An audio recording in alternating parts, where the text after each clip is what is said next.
Good morning, Kanana!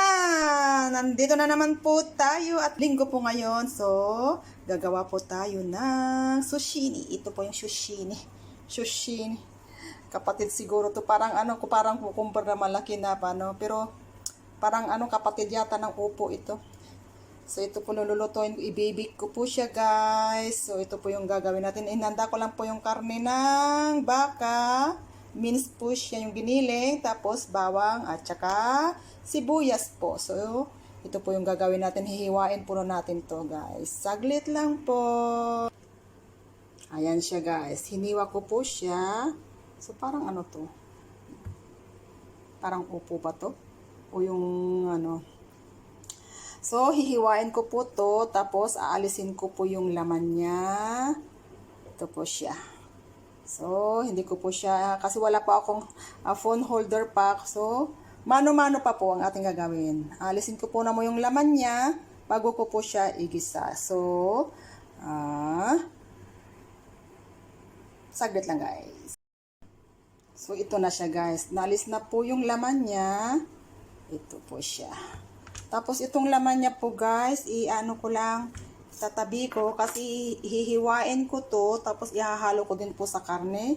Igigisa ko po siya bago ko sila ibibig ngayon. For the meantime po, ito po, ilalagay ko po dito kasi may tubig po siya, guys. Yan. Tapos, iluluto po natin siya sa oven po. Ayan. Lagay natin siya sa oven ng mga 30 minutes po. Alam natin ng 30 minutes. Yan po siya, guys. Yapa. Yan. Pag tumunog na po yan, okay na yan. Habang hinihintay po natin yan, igigisa po natin yung stuff niya. Yung laham, yung baka na giniling, tsaka yung ito po. Hiwain po natin to, guys. Saglit lang. So, ayan na, guys. Isasalang na po natin ang ating kawali. Handa na po. Ito na po siya, oh.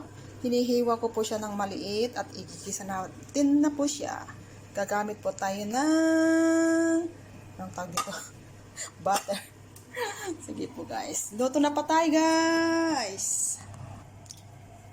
Ayan. So, ayan na, guys. Start na tayong magluto, guys.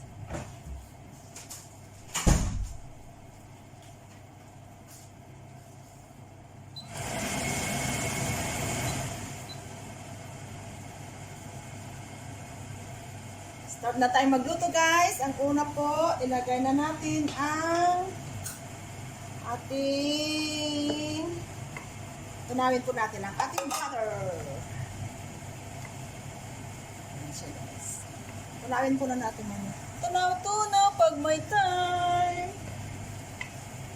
Tapos, habang natutunaw, ilagay natin ang ating sibuyas at luya. Bawang at sibuyas. Halu-haluin natin, guys. Naka full fire po para madaling maluto.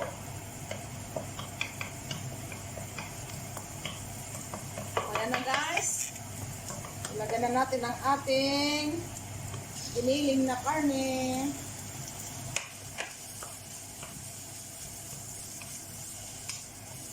Madali lang na lutuin to, guys, kasi pag nagisa to, ilalagay ko, tapos i-oven lang siya.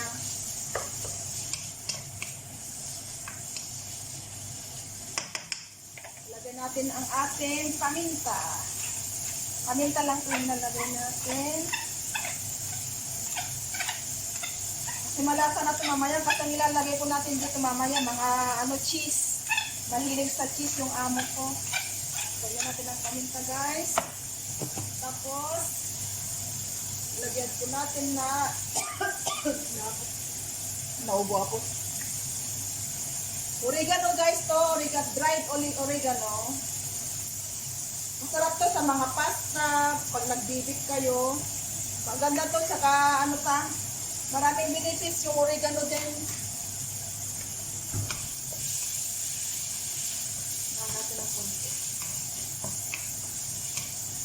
guys. Ang karne po kasi ng baka, hindi na natin siya pwedeng lutuin ng matagal. Kasi pag niluluto mo siya ng matagal, lalo siyang tumitigas ba. Kaya yung mga stick na mga beef, ano lang, yung parang i-half cook lang nila yan. Yan, pamansikain po na natin muna yung ating beef. Ayan siya guys. Mamantika. Ayaw pa naman ng amo ko ng mamantika. So, ang gagawin natin guys, gamit tayo ng tissue at alisin natin yung mantika. Kasi mamaya lalagyan ko to ng mga cheese, magmamantika din yun. Ayaw ng amo kong babae kasi nga nagda-diet. Ayaw niya ng may mantika. So, ganyan, alisin natin yung mantika niya guys.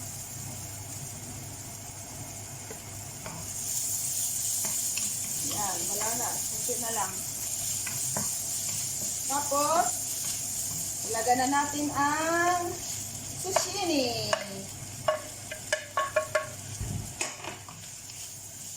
Parang bihira kung hindi pa yata ako nakakakita ng zucchini sa sa Pilipinas. Meron siguro yung mga yayaminin. Mahal ito eh. Ayan siya guys. Hintayin natin siya na maluto kasi magtutubig to guys. Ganyan lang po siya. Ayan. Hayaan muna natin magtubig siya guys para maalis yung tubig niya.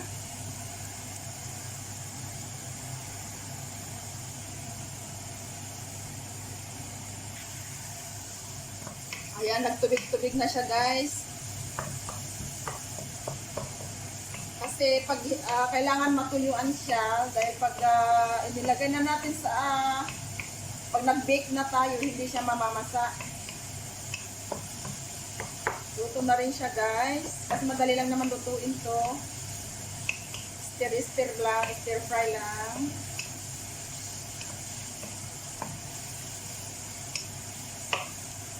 Hindi ko po ito lalagyan ng asin guys. Kasi yung amo kong babae, ayaw niya ng asin.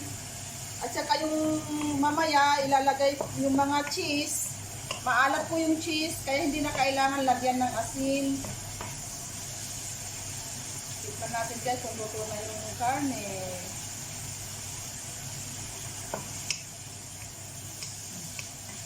Malambot na rin. So, ang ilalagay po natin guys, kulang yung paminta niya, lagyan natin. Nangangamoy malakas matapang yung amoy ng oregano, nangangamoy oregano siya.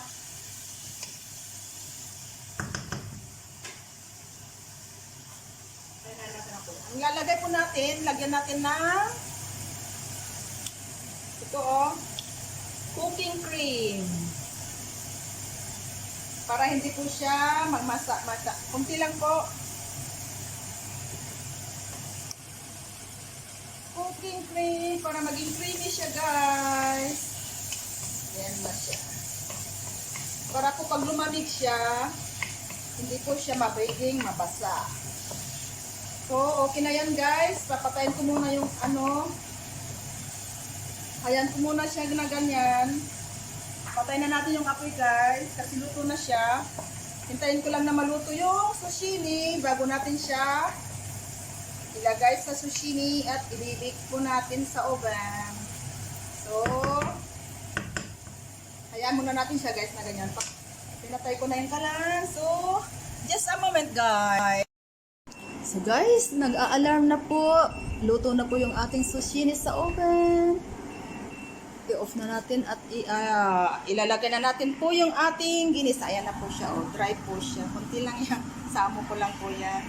So, ilagay na natin siya. I-stop na natin siya para ilagay natin ulit sa oven. So, ito siya guys. Ingat lang po kasi mainit po siya guys. Ayan. So, ayan na guys. Ilagay na natin. siya guys. Ilagay natin yung karne. Palaman natin siya guys.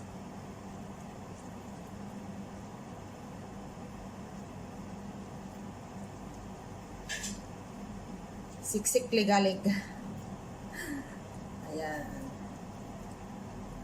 Tapos, kasi po, marami yung gulay niya. Tapos, isingit po natin ang ating mga cheese. Ito po. Iba-ibang klaseng cheese po ito. Kahit na anong cheese po yung gusto nyong ilagay, okay lang po. Kasi ito yung amo kong cheese. Ay amo kong babae mahilig sa cheese. Gusto niya yung nalalasahan ba niya yung cheese. Ito pa meron. At ito naman yung tawag yung goat cheese. Kambing. May cheese pala ng kambing. May dito ko lang nalaman.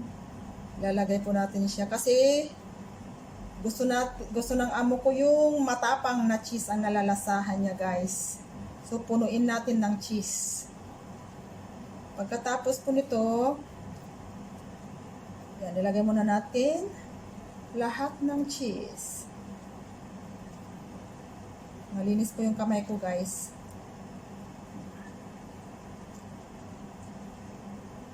Ayan.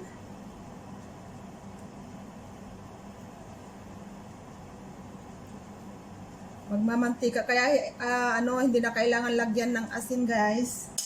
Kasi nga, maalat na siya. Ito maalat to.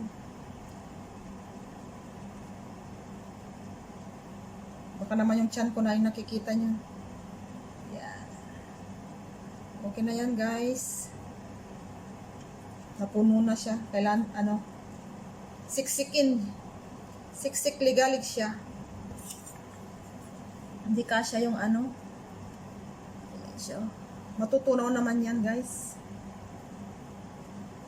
Napadami yata tayo ng lagay ng karne. Lagyan natin ulit siya guys. Palaman lang natin yung Ayan. Pagkain ng amo ko to ng ng 2 araw. Baon niya sa sa opisina. Kasi nagbabaon 'yun. Kakainin niya sa yung green salad. At saka ito. Kaya yung katawan ng amo ko super sexy. Dahil sa diet sila. Tapos po,